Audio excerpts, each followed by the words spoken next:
This touches on tea farming. In Kenya, we've seen quite a number of incidents happening across the country, uprooting tea plantations and, whatnot. Quite unfortunate. That's why I'm joined by Rungu Nyakera, the Deputy Leader, Democratic Party of Kenya, and also the Chair of the Political Parties Liaison Committee to discuss this particular issue. Now, tea accounts for close to 7% of GDP, 25% of our foreign exchange. But right now we are seeing farmers saying we opt to shift into something different other than tea. What is happening in the tea sector in brief? Yeah, actually you've captured it, and probably even what's bigger is that we have about 700,000 small-scale farmers, and we have who support about 5 million livelihoods in Kenya. And actually 10% of the jobs in this market are actually in the tea sector. So when last year actually tea was 140 billion in terms of the revenue to government, much higher than tourism, which was 129 billion. So you can actually see an impact that, or kind of, if you see if tea is hit and farmers continue the current mood, then there will be a big problem. Yes. What you're seeing with the farmers, what the farmers are saying is that for the last few years, they've seen a decline in the payout to farmers, and the narrative that's coming to them is that we will continue in this direction. They're being told the reason why we are paying you less this year than last year is the global prices have gone down. The reason why we are paying you less is because there is an oversaturation of tea in the global markets. Yes. Of course, Kenya is the third largest producer of tea. But because India and China both consume locally, Kenya is actually the largest exporter of tea. And so, as a country, we obviously should have come up with policies to safeguard these farmers from that reality. Definitely. And the unfortunate bit is it does not come as a surprise.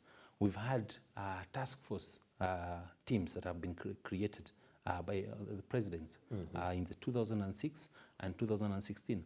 And both reports were very clear that Kenyan farmers should be able to get a lot more than they are getting today. Definitely. Two areas that have been captured but have not been actualized to date or implemented is on the marketing side and also on the value addition. On marketing, the reports have been very clear. Since the colonial era, when tea was brought to this country, we have not changed the mode of marketing it. It was essentially, you pluck it, it goes to the factory, it is dried, and it is taken to a foreign market via the auction. That's how it's always been. But things have changed. And who is going to market this tea is the board of directors. It's not the experts. They have not engaged with Kenya, brand Kenya. They have not engaged with other people in the tea sector on how to actually... So what you're calling for, if I may just seek clarification, is that things have changed, especially on the marketing front. For example, you've mentioned that as one of the factors. The alternatives now, the solution to that, what are some of the new formats of marketing?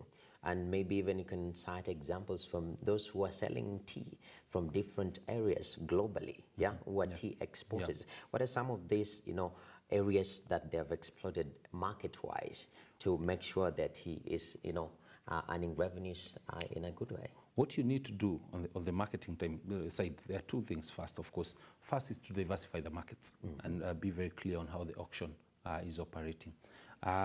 Today, our largest markets is Pakistan, Egypt, Sudan, areas that are already hit by various internal issues. So by those markets not buying our products, already we start losing. So it's diversifying markets. The last years we've been losing markets. We've not been gaining markets. Secondly, is how are we selling? Today, Sri Lankan farmer is earning twice what a Kenyan farmer is earning. And why is that? Because Sri Lanka only sells 50% of its tea in bulk. The rest is value added. And that's what those task force reports have been talking about. Value add your tea. Yes, definitely. If it's about creating bulk processes and packaging, do it locally. Today, at the auction, I think if I cite last year's numbers, at the auction in Mombasa, a kilogram of CTC, the black tea, was going for about $3, which is 300 shillings. While you go the wholesale in the supermarket in UK, for example, you'll find the same at $1.11, which is 1,100 shillings, a difference of 800. I'm not saying we take all of it. But why are we not taking half of it? Why are we not taking that 400 or 300 additional by value adding our tea here? Our tea is very good quality. Buying tea from other countries that are poorer quality and using that to blend and selling higher volumes at higher prices. We are not doing any of that. And that's why we're saying those task force reports on tea marketing and value addition, 71% have not been implemented, even years after they were started. Yes. And that's why what we are saying, and tea farmers are saying, they're saying there is no hope for the farmer. Yes. Nobody is speaking for them. Nobody really cares for them. So they're saying, look, as farmers, can KTDA actually start addressing our issues? Okay. Because they feel that KTDA is out of touch with the plight of the farmers. Yes. KTDA is so is actually focusing on other things. If you look at and why they're calling for forensic audit, even on KTDA, look at last year, lost 4.6 billion from the two banks that collapsed the year before last. 4.6 billion. KTDA to date, they've taken 5 billion in loans that nobody knows what they did with. So if I just tabulate those few things just very quickly, they've bought properties, just farms, worth 6 billion shillings. Yes. Nobody knows about. So they're essentially, they have 10 subsidiaries which do whatever nobody really knows. And that's why you're seeing they have the same directors in all the subsidiaries as in the head office. So nobody really knows. KTD is not focusing on its core mandate. And it needs to change that to make sure that we are addressing these two issues. Our marketing first, and secondly, value addition. Exactly. And hopefully KTDA have gotten this message. In the interest of time, sir, we have to move on. But thank you very much for that. Maybe if we move on, because just very quickly, in terms of what the farmers have been asking, and why you'll continue seeing this noise coming from the ground. They're saying, first, on a monthly basis, they paid too little. They're paid 16 shillings per month. They're saying, give us 25 shillings, so that at least we can start getting something in our pockets. Right now, a small farmer, 70%, they're being paid about 2,000 shillings a month. Secondly, they are saying, these directors that you're bringing to our farms, to our factories, you're bringing people from Nairobi. They're not people representing us, because what they should be local. They should be local, not even just local, because what is happening now is they're saying one farmer, the vote is based on shares. If you have a big farm, you have more shares. Of course, the farmers are saying, no, we should be one farmer, one vote.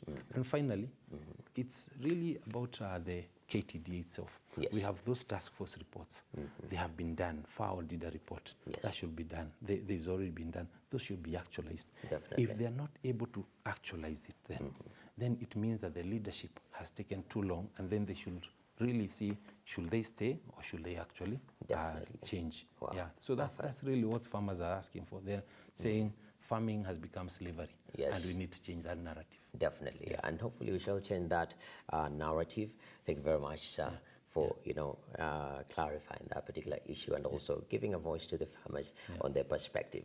Hopefully we shall also have KTDA on their side also to give their side of the story. All right, but thank you, sir. We appreciate it. Thank you. Okay, thank you. So there you have it. Farmers are saying, two different key issues that are affecting the farmers when it comes to tea farming, to be specific. Value addition, which is very, very important. You add value. And secondly, the marketing, because the market, the markets are changing. We have also to do that. Make sure that marketing is done in a more current, more updated ways to see that our farmers are, getting maximum value for their product. But, some of the issues that have been outlined comes from economic stabilities. For example, let's look at Pakistan and Egypt. Pakistan and Egypt are one of our biggest, importers of our tea. And, they have been having quite a number of issues, and KTDA cited that as one of the reasons why we're having low prices, because we're not selling as much in those big markets. Okay, so tea farmers have now invited the Director of Criminal Investigations and the Ethics and Anti-Corruption and the crime prevention unit to launch investigations against the industry cartels who have been allegedly defrauding farmers of their hard-earned money. Take a look.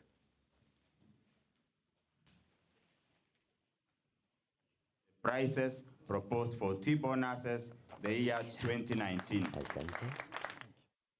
Total, for the reason that there is absolutely no basis for a farmer, a struggling tea farmer in this region, to receive 14 shillings per kilo, whereas a tea farmer in another region in this country is receiving 30 shillings. I'm inviting the Director of Criminal Intelligence, DCI Kinoti. I am inviting EACC. I am inviting the Special Crime Prevention Unit to investigate this and have those people who've been defrauding farmers, who've been cheating farmers, who've been impoverishing farmers, who've cannibalized farmers, to immediately begin investigations in respect of farmers who've been suffering in this country. Right, and still on matters tea, oftentimes, in the city we discuss matters from the city, but the perspective on the ground. That's why today I'm joined by Honorable Paul Chirchir, who is the MCA of Kapsoit Ward in Kericho. And, you are an MCA in a tea planting ward. And we've seen quite a number of action happening. People are putting their tea plants. Quite an unfortunate event. Why? Thank you very much. No, the tea farmer is the most desperate farmer of late. We are representing farmers who are doing very, very poorly, and they have nowhere to run to. So the only people who are near them at the grassroots are the MCAs. So they've come to us, they're telling us that there are issues. We're always listening to them. There are several issues, but of late, the most affected person is the tea farmer. The tea farmer is doing very, very poorly. And we, as leaders, we've tried to interrogate and find out what is happening. So from the tea buying center, where the farmer plugs his or her tea, they deliver the tea. There are issues in the tea buying center. Sometimes trucks carrying tea delay. They deliver or they pick tea when it's late. They are taken to the factory. At the tea buying center, a farmer is supposed to pick or to deliver tea that is 2 leaves and a bud, which is quality. Now this quality is picked, delivered to the factory, processed for onward transmission to Mombasa. Later, a farmer is told that the tea that you sold to KTDA was not quality. And he's told this at the tail end of the process when he's being paid bonuses, because there is a standard payment of monthly payment of 18 shillings per kilo. Now, at the bonus stage, that is when the farmer gets to know that he's given reasons that, oh, you gave us tea that was not quality. Because when the farmer asks, why am I being paid 14 shillings, like this year's bonus is 14 shillings. In other places, it's quite high. So he's given reasons that, oh, your tea was not of good quality, your tea delayed in the tea buying center, which is not actually the farmer's problem, because when you deliver tea, it is the responsibility of KTDA to pick the tea from the tea buying center. And that is quite an interesting, point. In terms of measuring quality, you said, tea leaves and the bud. Two leaves and the bud. 2 leaves and the bud. In terms of at the tea buying center, yes. Are there levels when it comes to these 2 leaves and the bud, or that is the standard quality? Because you're saying there is, some people are told that tea is not quality and others are told that their tea is quality. Is there some sort of standardization that we can have? We know that this is quality tea and this is unquality tea. Well, quality tea is 2 leaves and a bud. There are other scientific explanations about quality or not quality, but the standard quality is the 2 leaves and a bud. So whenever a farmer delivers 2 leaves and a bud, if it is not quality, why would KTDA pick the farmer's tea? Because you pick the farmer's tea, you process, sell, then later on you come and tell the farmer that your tea was not of good quality. And at the same time, again, the weighing. We are told that every 12 kilos of tea, there's a bag that is used to weigh tea. They deduct 500 grams as tear weight. And if you weigh the weighing bag, it cannot be 500 milligrams. So that is why we're saying there is at least fraud at every stage, from the tea buying center all the way up to Mombasa. Because again, whenever tea has been picked, the farmer loses 500 milligrams. So for every 12 kilos, Yes. they deduct 500 milligrams. No. I mean, 500 grams, Yes. sorry. Initially, they used to deduct from 15, 2 kilograms, as for the bag. But they've now come down to 12 kilograms. For every 12 kilograms, they deduct 500 grams. So we're also saying that is suspect. And we're inviting the DCI to investigate all the process from the tea buying center up to Mombasa. So you're calling for openness, very key for people to understand what really goes on in the process, which it's been clouded a little bit. Yes. There is a lot of issues. Closing up in the interest of time, sir. Solution in brief, yeah? Solutions, apart from calling for all this transparency. We have highlighted the issue of value addition. On the ground, you're part of the leaders. Are there, some of the issues that you're making sure, even in the policy stage, to see that there are structures being set to make sure that our tea is value added before we sell it up? Well, let me go back a bit. First of all, agriculture is a devolved function.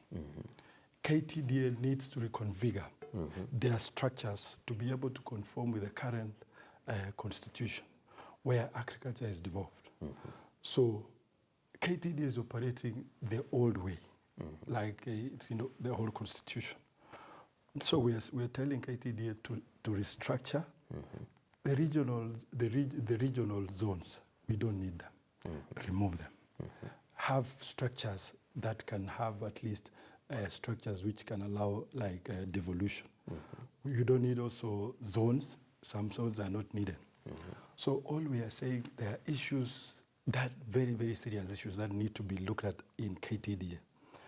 Again, when it comes to like voting, my colleague, Yeah, actually highlighted that. Yeah. In terms of, you have a bigger farm, more votes compared to one person, one vote. But, we are out of time, sir.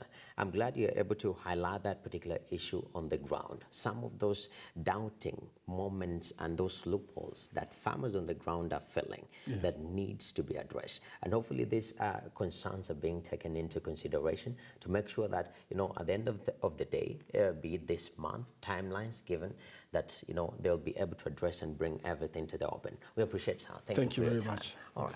So there you have it. Those are concerns by tea farmers, of course, being represented by the MCA right here. Quite an issue that we need to look into, because there are a lot of gray areas that need to be clarified upon. But at this particular moment, business today, we are taking a short break. Do stay with us. Later on, we shall be having BBC's Money Daily, and there are